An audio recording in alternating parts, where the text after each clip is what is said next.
What's up, you guys? Marty Schwartz here, guitarjams.com. Feeling good, ready to teach you a little secret little bluesy trick that I've got for you. Not too hard, but you can add it right into your rhythm playing or your soloing. So we got twice the fun in one little trick. Alright, so I got a little blues device. You can use it in soloing or in your rhythm. So twice the fun, double versatile.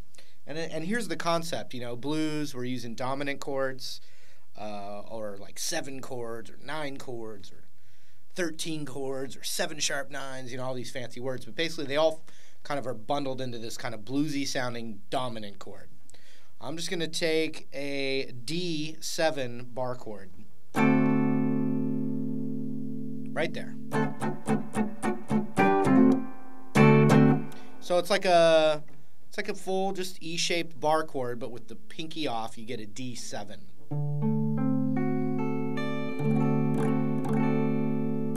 So if you can visualize anytime there's that chord, there is a device that you can do with finger picking or with a plectrum, and it sounds like this.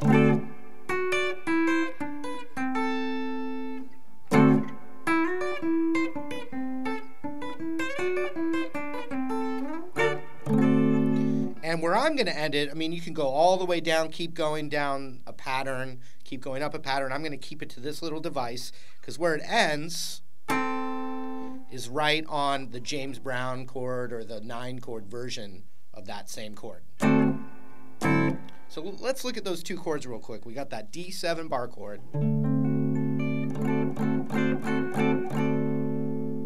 then we've got the D9 chord, which is middle finger on the root, 5th fret of the A string, 2nd fret, and then 5th fret across the G, B, and high E. And so if you look at this first chord right here, here is how we're going to think of it. That can become this. And so I'm just going to use 2 different shapes. The first shape is middle finger on the 11th fret of the G string. And then I'm just going to bar kind of across all 3, G, B, and high E, but with the middle finger down on that G. And the reason, you know, you can't hear that note where my index is right now on the G, but we are hearing the high E on the 10th fret. I like to do the pluckies, but we're not playing the B string at all in this technique.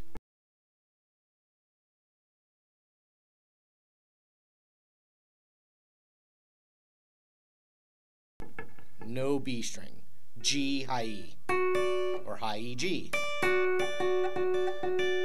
So anytime you have this dominant chord, you can immediately go to this. What I like to do is I like to tuck my pick under my index finger. So I'm picking, boom, tuck. And then I use my thumb and middle finger, so I can do it pretty quick. Ta-da! Fancy. So that, and then the cool thing is if you can get that shape down, the next one is just the same thing, a whole step down.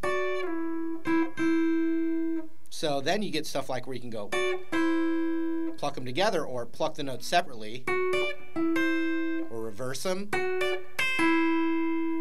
or going back and sliding.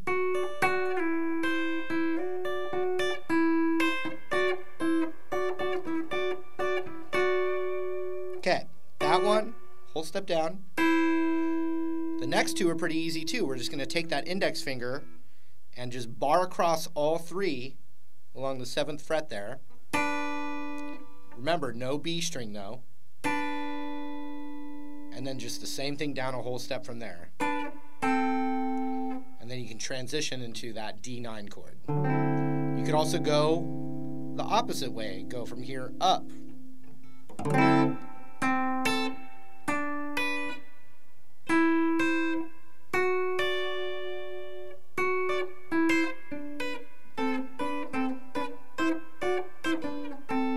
And that all can be played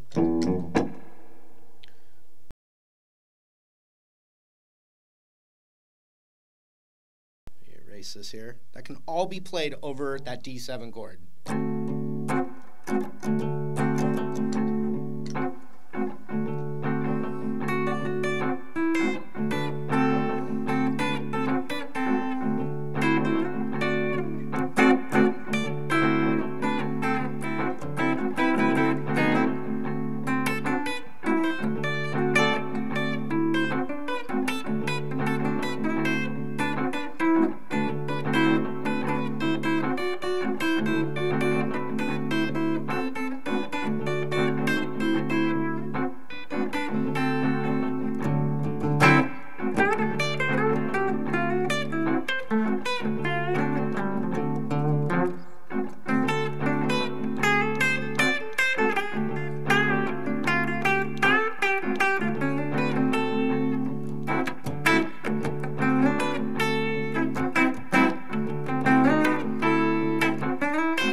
So let's say, though, you went to the G7.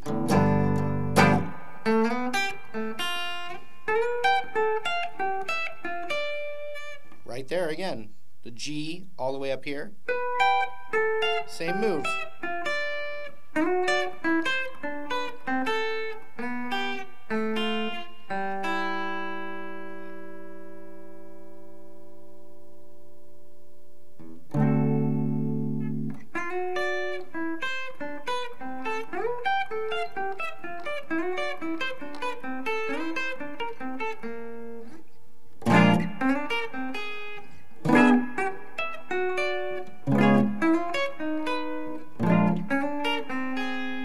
Get into the habit of like seeing that bar chord or that dominant bar chord right there and knowing it's there.